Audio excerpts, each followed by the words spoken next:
Well, hi guys, it's that time. It's our Monday story.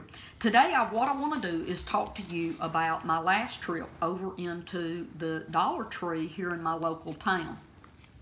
If you've listened to me in the past, you know what I like to do is I like to get some $1 bills, and as I see children, maybe the age of 12 or 14 or under, I will always ask, if they're with an adult, I'll ask the adult if I can give that little child or kid a dollar to buy them something, because it radically changes that kid. So when I go in that day, I told the lady, can you please change this for me? And she's kind of looking at me like, why would you want, you just got here, why do you need change? And I said, oh, well, you know, there's a little boy over there and I want to give him a dollar to buy him something.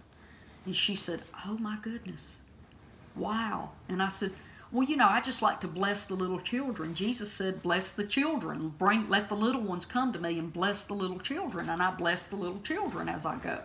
So anyway, she's like, and you know, it isn't even about the money, is it? I said, no, it's about them feeling special and that somebody cares about them.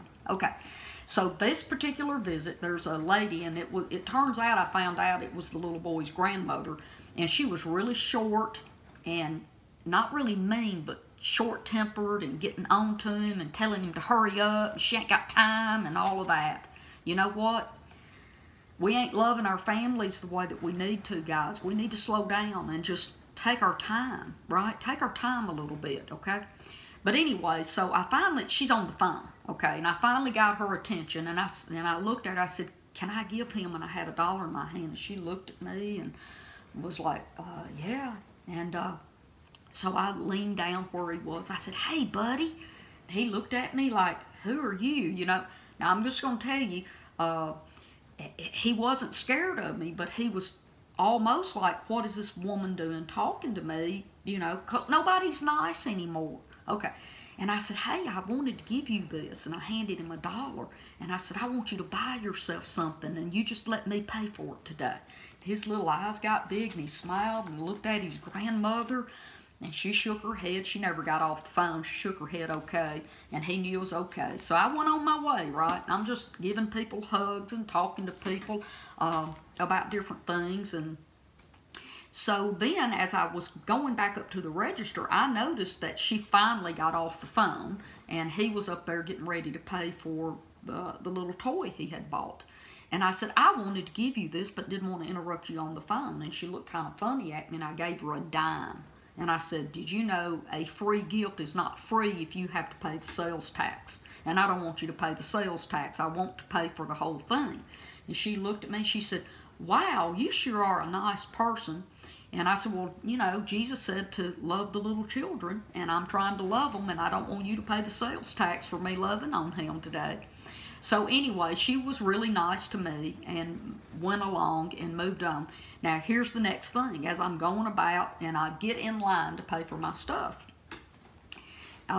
there's a young man. I'd say he's maybe 30, 35 at best. He's not a very old man. And I would think he's about 30 or less, honestly. But so I'm really nice to him, you know, and it's like I'm talking. I'm like, dude, you should have got here just a little bit earlier. I got all this stuff, and you could have gone in front of me, and now you got to wait in line. And he said, oh, that's okay. It's no big deal. I just ran in here to get a couple of things. I just got off of work. And we talked about where he worked, and I said, well, how long have you been there? And he said, well, I've been there a minute. And I said, I know what a minute means. That means 3 or 4 months, right? And he said, yeah, I've been there about 3 months. So, it's amazing to me, because I told him, I said, oh, I need that pizza pan you got. I don't have one of those. He said, I'll run and get you one. He got me a pizza pan and laid it up there and came back. And then as I finished, she was ringing things up. He and I were having this great conversation, guys. This man opened up to me, and he told me, he said, you know, you sure are a nice lady. I said, yeah, it's just that I love people. I had a head-on collision with Jesus, and you know what? He's the one that survived. The old girl didn't, and now I love people. And I just looked him right in the eye, and I said, I love you. And he just teared up. And I said, would you let me hug you? And he said, yes, ma'am, you can. Did you know, he sat there, and he told me, he said, you know, I just got out of prison not long ago. And I said, you did? And he said, yeah. I did some really bad things. I was in with the wrong people, and yeah. And I said, it's okay. I was a really bad person too before I met Jesus. It's okay, man. I understand it. And I guess he was wondering if I'd changed toward him. And I didn't. In fact, I asked him if I could give him another hug, because I didn't want him to think I was scared of him, because he's got a dirty past, right? So anyway, he starts telling me he's got a really good woman. She's sitting in the car waiting on him, and that they got this newborn little 3-month-old baby. And I asked him, I said, could I just come out to the car and hug your little girl and pray for her? And he's like, oh, I wish you would. But watch this. I told the lady doing the checkout, I said, I need to pay for his little 2 items. And he's like, wow, why would you do that? I said, you should have got a lot of stuff, buddy, because I would have paid for no matter what you'd bought tonight. I was going to pay for your stuff. So anyway, we walked out together. And as I went to the car, guys, I got to hold that pretty little girl's hand, and I got to kiss her on her forehead, and I prophesied over her and told her that she was going to live a good, godly life and be a strong woman of God. And I blessed her and commanded that her whole body would be healthy and she'd always walk in health, all of these things. And then I looked and I said, would it be okay if I came around and just gave you a hug? And so I went around and hugged his wife/girlfriend. I did not ask, but I hugged her and kissed her on her cheek. And I was walking away, and I turned around and I said, hey man, don't leave yet. And he took off after me and came over to my car. And he said, yes ma'am. And he starts helping me unload my stuff. He says, let me get that for you. And I let him, and I said, I wanted to give you something before you leave. And he said, oh, okay. And I said, do you have a Bible? And he said, no, ma'am, I don't, but I wish I did. And I said, well, okay, because you're going to have one tonight. I gave this young man 2 Bibles, one for him and one for his wife/girlfriend. And then what I really wanted to give him was that little booklet I carry around. It's the dark blue one that has words on the front. I said, you have got to read this. And he said, okay. And I said, now you know that the reason that you got in with the wrong people is because your family members, somebody in your family, your friends, teachers, and different people that were in your life spoke the wrong things about you, and you let that determine who you became. And he teared up and he said, yes ma'am, you are right. I said, I know. I'm just like you, man. It's the same way for me. I let the wrong words get into my heart, and that made me become the wrong person. I said, you know, you can't do nothing about what happened to you other than just move forward and live the best life you can now. But you have the opportunity. You and your girl out there, y'all have the opportunity for little Danielle to live a completely different life than you did.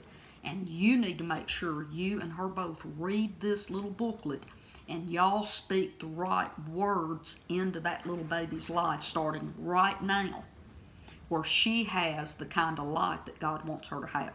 So we did that. Now, so I get through with this young man. I done gave him another hug and all. He's like, I don't think I've ever met anybody like you. And I said, well, maybe you hadn't, but there's other people just like me out there that really do love you. So he leaves, they drive off, and I go back in, and I get to witness and talk to 3 more women. I went in and talked to the cashier, and the manager that was standing there when I was talking to this young man, and I told him about my being out of the car with him.